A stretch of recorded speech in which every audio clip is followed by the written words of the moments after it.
They tried to bulldoze my $10 million mansion, not knowing I was the man who financed their entire neighborhood.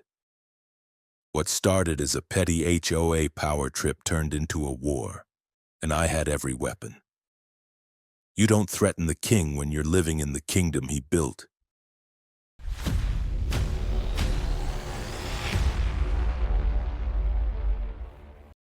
I've always kept my name out of the headlines, not because I have anything to hide, quite the opposite, in fact. But when your wealth is built on delicate layers of holding companies, development funds, and well-insulated trusts, anonymity becomes an asset more valuable than beachfront property. That's how I operated for the last 20 years. No glossy interviews, no ribbon-cutting ceremonies. Just clean contracts, powerful attorneys, and signatures that never had my name on them. Which is why no one, not a single soul, knew that I was the financial backbone behind Seacliff Village, a gated community nestled into the California coastline like a polished stone. It was one of my quieter successes, sold as an eco-conscious luxury coastal project.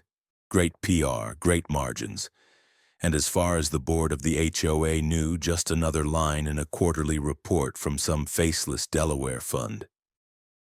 But somewhere along the way I got sentimental, or bored, maybe both. I visited the development during the final stages of construction, walking the edge of the cliff just behind Lot 17. The sun was spilling over the ocean like someone had cracked open the sky, and a light breeze rustled the young olive trees we'd had imported from Spain. It hit me like a wave. I wanted a piece of this one, not just as an investor, but as a man. Not a condo, not some penthouse in the city, a real home, my home. So I had one of my people quietly acquire the adjacent land through a shell company that didn't trace back to me. No connection to the HOA.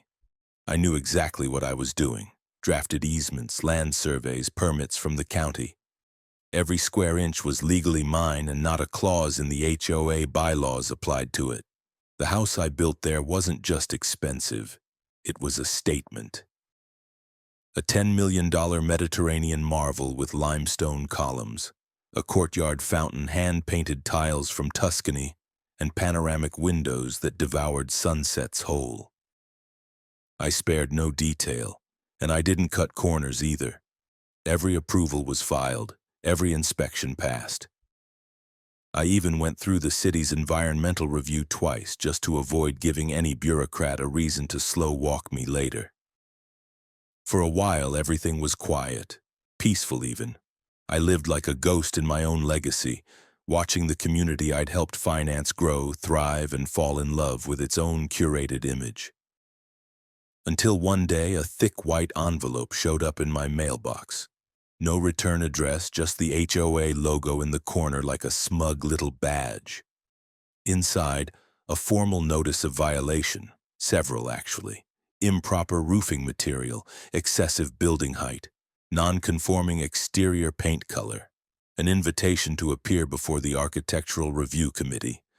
Oh, and a threat of daily fines if the unauthorized structure wasn't remediated. At first I laughed. Honest, I did. I poured a glass of Cabernet, sat out on the terrace, and chuckled my way through the absurdity. My house wasn't even under their jurisdiction. This was someone's clerical error, or some overzealous board member trying to feel useful. So I ignored it. Tossed the letter in the fire pit and didn't give it another thought. 3 days later, I was pruning the jasmine vines along the back wall when a black Escalade rolled up my driveway like it owned the place. Out stepped a woman in a navy blue pantsuit, heels clicking against my cobblestones. She introduced herself as Judith Mason, president of the HOA, flanked by some municipal building inspector and, of all things, a uniformed cop. She didn't shake my hand, just raised an iPad and started rattling off violations like she was auditioning for a courtroom drama.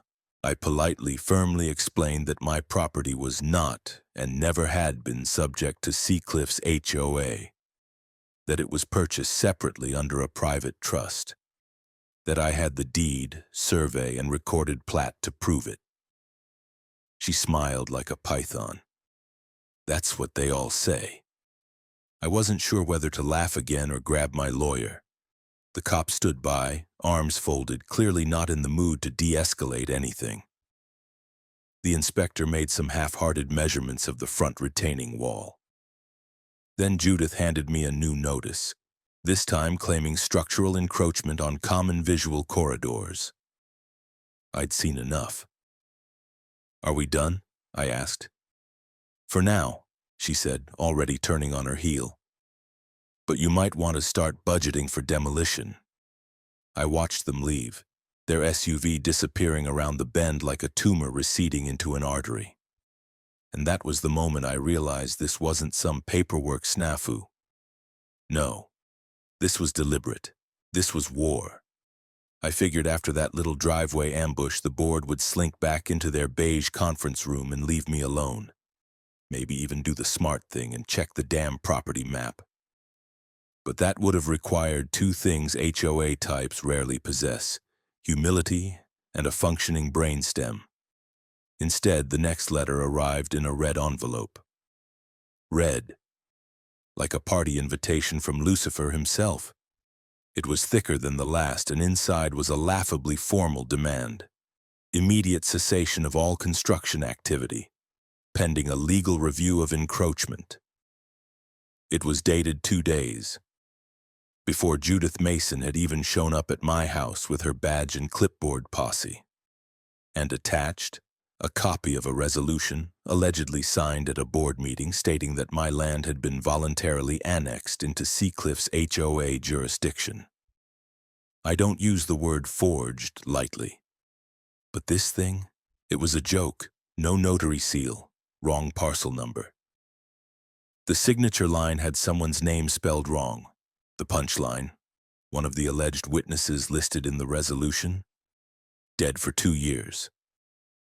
I had my attorney send a very polite, very sharp letter stating the obvious. This was fraud, plain and simple. He attached the official deed, the zoning records, the survey markers. Every document had been filed with the county clerk and stamped, bulletproof. A week later, someone nailed a violation notice to my front gate, publicly like a medieval edict, accusing me of gross architectural misconduct. That same day, someone slipped flyers into mailboxes claiming I was an unauthorized developer squatting on HOA land, complete with a blurry satellite image of my home and a headline in all caps: "Who is this man?" Cute. Real cute. By now I knew this wasn't about building codes. This was a territorial pissing contest. The board didn't like being reminded they weren't the apex predators in their own little HOA ecosystem. They saw my house, my quiet masterpiece, as a threat to their fragile sense of control. It didn't matter that I had more legal right to that land than anyone within 5 miles. What mattered was that I didn't ask permission. Then came the cops. Again. This time it was around 9 in the morning. I was in the atrium, barefoot, drinking espresso, watching the sunlight hit the travertine tiles just right. And then, pounding on the front door, 2 sheriff's deputies, grim-faced. They had received multiple complaints that I was conducting unauthorized demolition of a historical structure. Historical. As in, we made that up 5 minutes ago. I invited them in, calm as a Zen monk, and showed them everything. Every permit, every approval. They called dispatch, who confirmed the parcel was outside Seacliff's HOA boundaries. One of them even whistled when I showed him the final zoning map. "Well," he said, shrugging, "looks like they're barking up the wrong tree." The other one smirked. "Typical HOA. They get a sniff of power and start playing mayor." But the real gut punch came 2 days later. I checked in with my finance team and found that the HOA had requested disbursement of funds from my own investment account, the development fund that bankrolls Seacliff's infrastructure, and they were denied. Because I had already quietly pulled the plug. It wasn't a dramatic move, just a precise turn of the valve. I rerouted the remaining capital into escrow pending leadership review, which meant no more landscaping contracts, no more sidewalk improvements, no new funds for community branding initiatives. Basically, I froze their operating budget and left them holding a clipboard and a coffee mug full of IOUs. Still, that didn't stop Judith. She doubled down. She started showing up to city planning meetings arguing that my house was a public eyesore that violated the visual aesthetic charter, a phrase that has zero legal meaning but sounds scary to people who never passed high school civics. I watched one of those meetings on public access TV while eating dinner. Judith stood at a podium with a blown-up photo of my house behind her, pointing a laser at the roofline like she was coordinating an airstrike. Then came a petition, circulated around the neighborhood, demanding that I voluntarily remove or revise the structure in accordance with community values. Community values? These were people who paid $35 a month to argue about mailbox heights, and now they wanted to play judge and jury. But I stayed quiet. Still, because I wasn't finished watching them dig their own graves yet. If there's one thing I've learned about power, it's that people rarely realize they've picked a fight with the wrong man until it's already too late. For weeks, I watched Judith's little campaign spin itself into chaos. Flyers, emails, online gossip. She even managed to convince a few local journalists to run a community concern piece about my so-called illegal mansion. It was pathetic. They filmed drone footage of my roof like it was some sort of forbidden fortress, complete with ominous background music and quotes from anonymous residents. I almost admired the effort. Almost. Then came the lawsuit. It arrived on a Monday morning, hand-delivered by a guy who looked like he hated his job. "You've been served," he muttered, thrusting the envelope at me. The document inside was a masterpiece of delusion, pages of legal nonsense accusing me of zoning violations, environmental hazards, and unauthorized expansion onto common property. The kicker, they demanded demolition within 60 days. 60. As if I'd just roll over and bulldoze a $10 million home because Judith and her clipboard had a bad hair day. The papers hit my desk like a loaded gun. I called my lawyer, Charles, and within minutes his laughter echoed through the speakerphone. "They filed this in the wrong court," he said between chuckles. "They don't even have standing. This is going to be fun." I wanted to believe him, but the truth is public opinion has its own gravity. By the end of that week, a local news anchor was standing outside my gates reporting live about the mystery man behind the mansion. My security cameras caught her interviewing a neighbor who claimed I'd stolen the land from the community. Stolen. I'd funded this entire neighborhood. I owned the dirt under their manicured lawns, and now they were calling me a thief.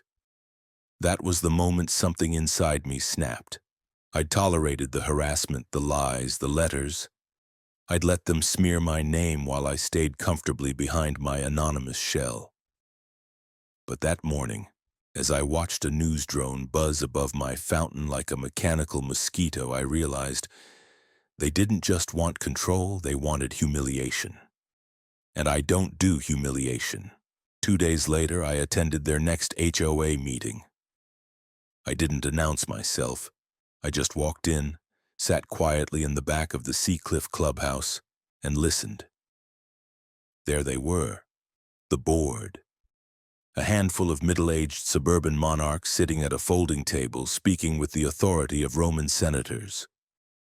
Judith presided at the center wearing that same navy suit, lecturing the crowd about community standards. Someone complained about mailbox colors. Someone else brought up Christmas lights, and then, inevitably, my name. Or rather, that mansion on the bluff. Judith cleared her throat. "Our legal team is confident we will secure a demolition order within the month," she said. "No one is above the rules." I raised my hand. She froze mid-sentence, recognizing me instantly. What are you doing here?" Just listening, I said, calm, almost bored. Didn't realize the HOA handled organized fraud and slander now. Quite a broad jurisdiction you've got. A nervous murmur rippled through the room. Judith tried to recover her poise. This meeting is for members only. Oh, don't worry, I smiled. You'll find out soon enough that I'm a little more than that. She turned red, clutching her notes. You have no right. Neither do you, I said, standing. But since you seem to enjoy pretending, I thought I'd let you play a little longer. And I left. No shouting, no threats, just enough to leave them wondering. That night I logged into the secure server for my development fund. A few keystrokes later, every remaining HOA disbursement, landscaping contracts, maintenance funds, even their legal retainer was frozen. Every dollar that had kept them inflated with self-importance suddenly vanished from reach. The next morning I woke up to silence. No landscapers trimming hedges at the gate, no maintenance trucks, just the ocean rolling steady and calm. I poured my coffee, sat on the terrace, and smiled. Judith Mason had declared war. I had just taken away her army. There's a certain satisfaction in watching people squirm before they know why they're scared. After I cut the funding, the HOA began to collapse with all the elegance of a drunk ballerina. Grass grew patchy. The community fountain sputtered and died. Security patrols vanished overnight. Residents started asking questions. Where was their money going? Why hadn't their dues been processed? Judith, to her credit, tried to bluff her way through it, claimed it was a temporary technical delay. Cute. She had no idea she'd just overdrafted an account I'd built from the ground up. But I wasn't just here to pull the plug, I was here to burn the playbook. I hired a private investigator named Alan Pike, former FBI. Retired early but still sharp as a scalpel and just cynical enough to be useful. I gave him one directive. Find out everything. Every skeleton, every backroom deal, every dirty cent. He went to work like a bloodhound with a badge. Within 10 days, I had a dossier thicker than a phone book.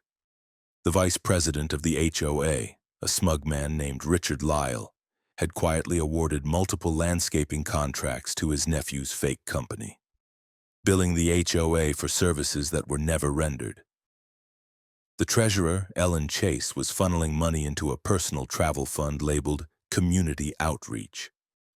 According to Alan, she'd spent over $30,000 on spa weekends and first-class flights to nowhere. And then there was Judith. Her past was messier than I expected. Fired from a local government position 8 years ago for document tampering, covered up with a sealed settlement. 2 aliases used on property filings. A string of unpaid debts she'd buried behind a legal trust.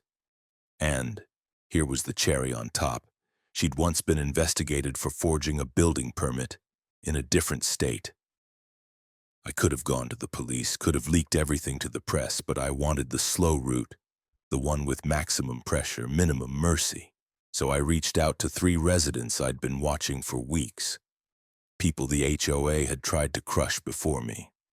One was a retired school teacher who'd been fined for putting a small flag on her lawn.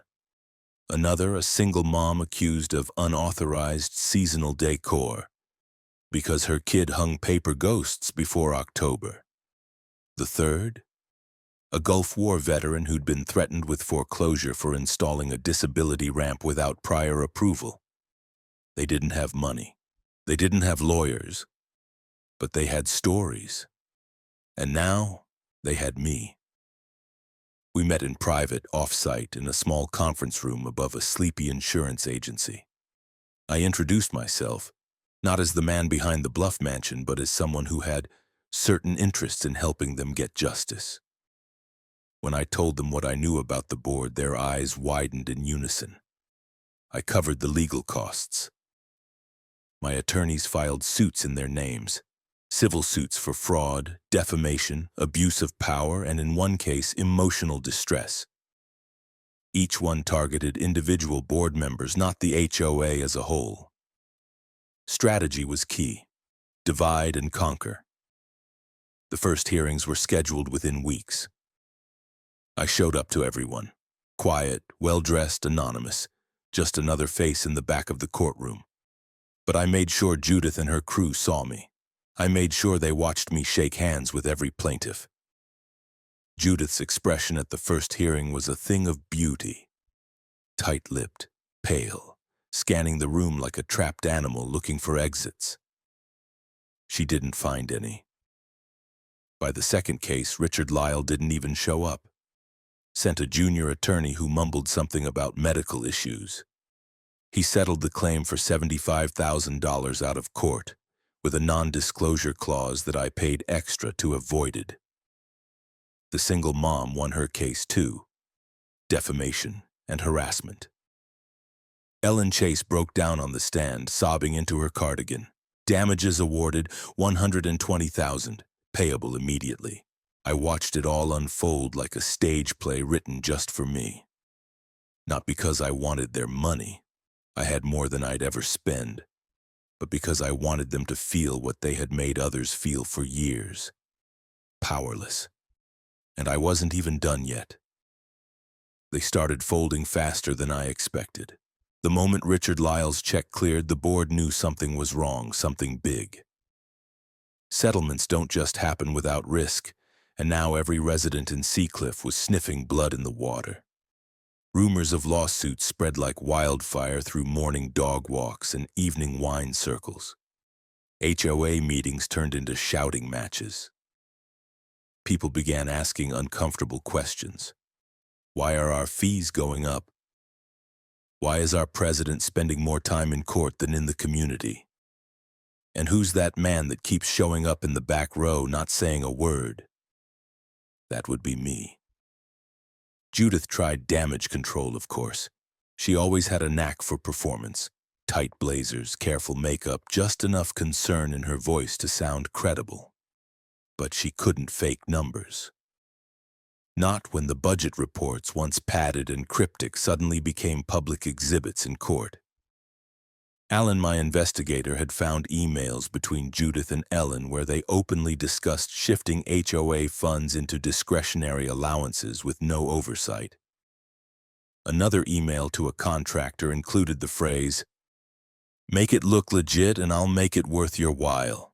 Make it look legit." That was their whole empire in 5 words. The final crack came during Ellen Chase's deposition. She looked haggard, gray roots showing, voice barely above a whisper. She wasn't built for pressure. Under oath, she admitted that none of the financials from the past 2 years had been independently reviewed. When the attorney asked why, she blinked slowly and said, "Because Judith said she'd handle it." You could hear the oxygen leave the room. By that evening, half the board had resigned. No official announcements, just quiet exits through back doors.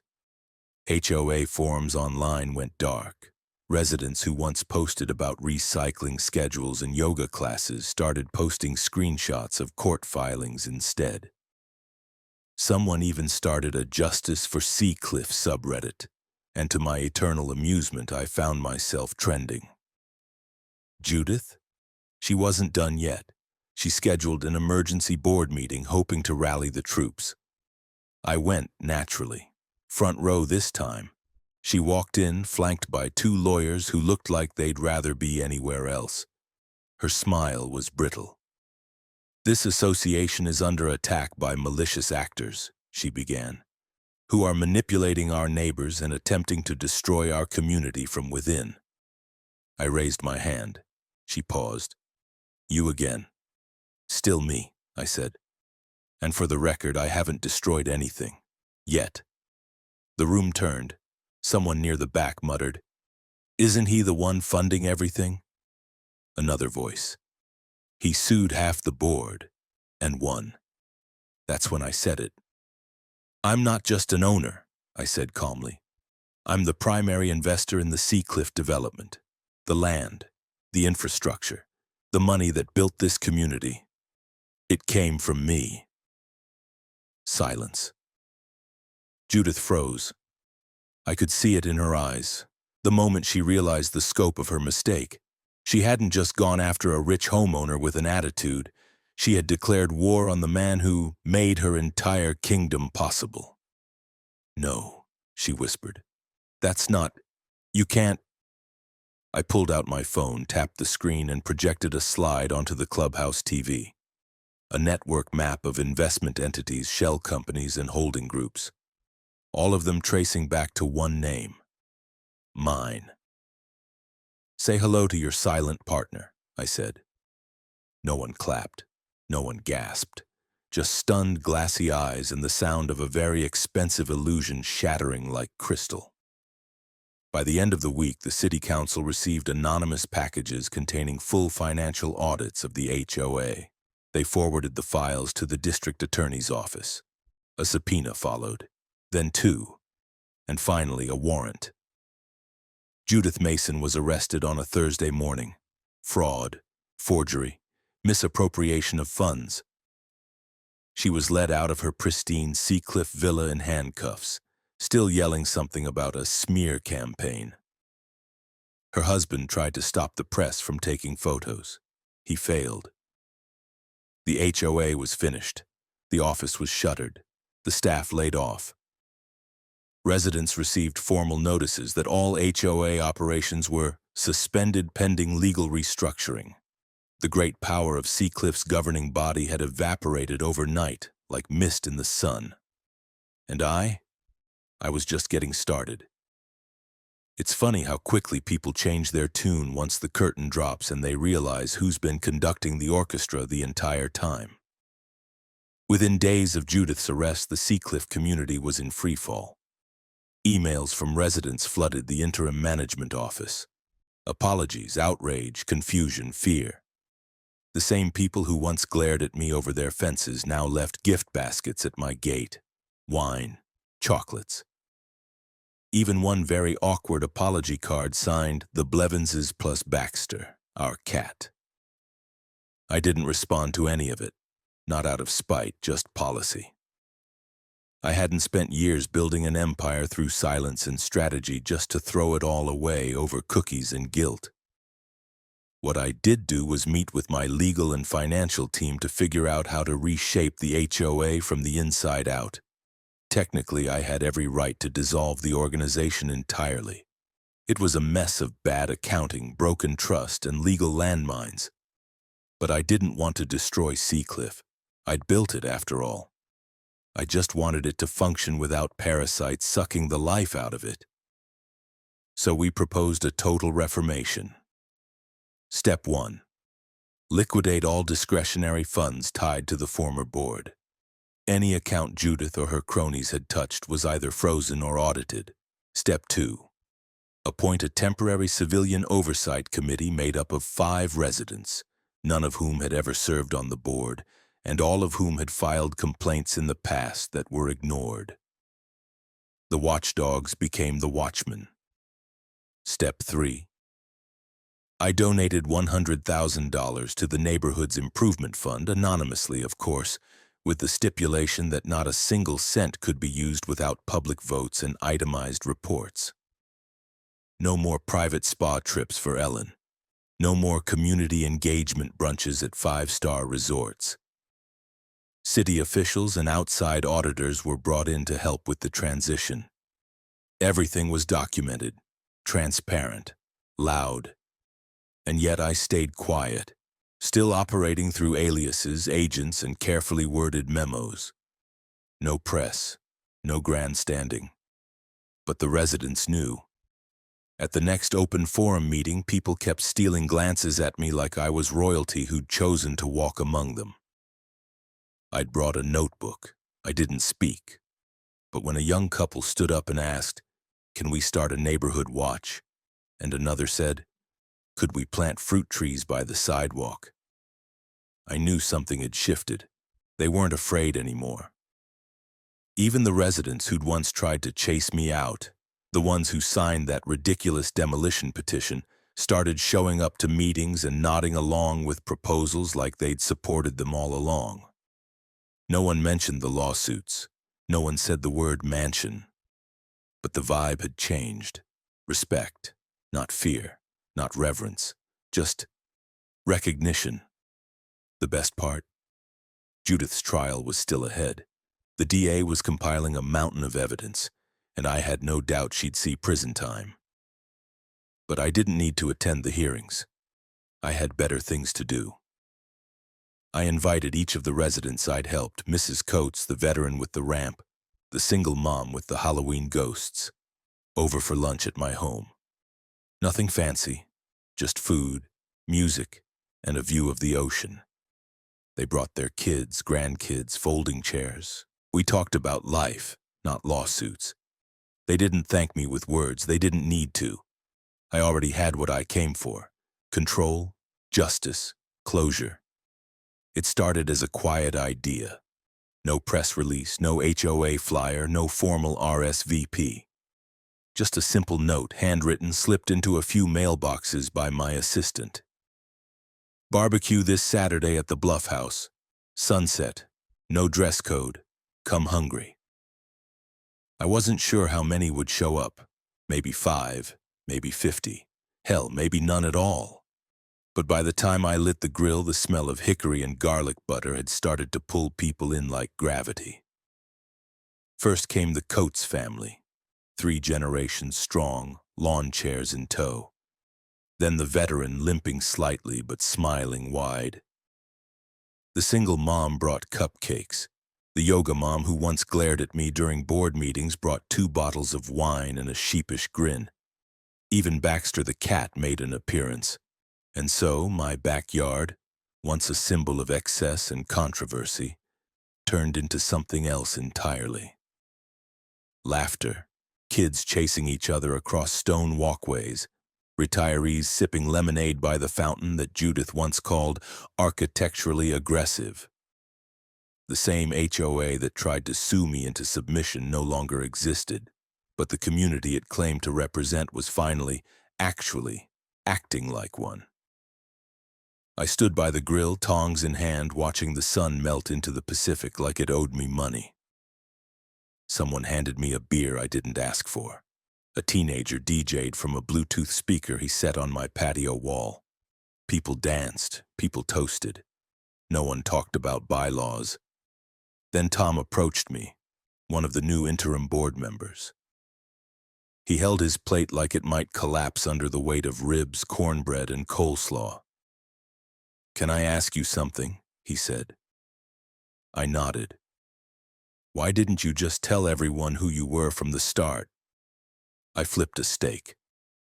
"Because I didn't need to, and I wanted to see what kind of people they were when they thought I was no one." He considered that for a moment, then raised his plate. "Well, whoever you are, the ribs are perfect." The sky darkened. Lanterns flickered on. Someone passed around sparklers. A little girl handed me one like it was sacred. I lit it, stood at the edge of the bluff, and watched the sparks crackle like the tail end of a firestorm finally running out of fuel. And just when I thought the night couldn't get any weirder, Judith showed up. Not dramatic. No police escort, just walked in.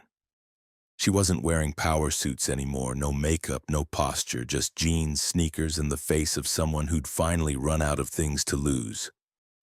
People went quiet when they saw her. The music didn't stop, but the mood froze like a record skipped mid-beat. She walked up to me, eyes down. I heard you were the one who invited everyone." I said nothing. "I'm not here to make a scene," she added quickly. I wanted to say I'm sorry. For everything." I looked at her for a long time. The woman who'd tried to destroy me in every bureaucratic way she could imagine. Who had twisted laws, forged papers, weaponized neighborly paranoia. Who had ended up in handcuffs on a Thursday morning with no one left to lie to. But I didn't hate her. Not anymore. She had lost everything that mattered to her, and unlike most villains, she'd actually realized it. "Barbecue's in the back," I said finally. "Plenty left." Her eyes watered a little, but she nodded, turned, and walked quietly toward the crowd. No one cheered. No one booed. They just let her be. Later, I saw her sitting near the fountain with a plate of food, watching the kids run past. Not smiling, but not angry either. Maybe that was enough. As the evening wound down and people trickled out, I sat alone on the edge of the garden wall, feet swinging like I was 10 again. The house behind me shimmered with warm light. The ocean below whispered approval. One of the new kids, a boy with braces and barbecue sauce on his shirt, ran up to me. "Hey, mister." "Yeah? You're like the boss of the neighborhood now, right?" I laughed. "Something like that." He looked at me seriously. "Cool. You should get, like, a gold mailbox or something." Then he ran off before I could answer. And maybe that's all the legacy I needed. Not the lawsuits, not the secret documents, not the burned-down board or the checkbook victories. Just a barbecue and a gold mailbox.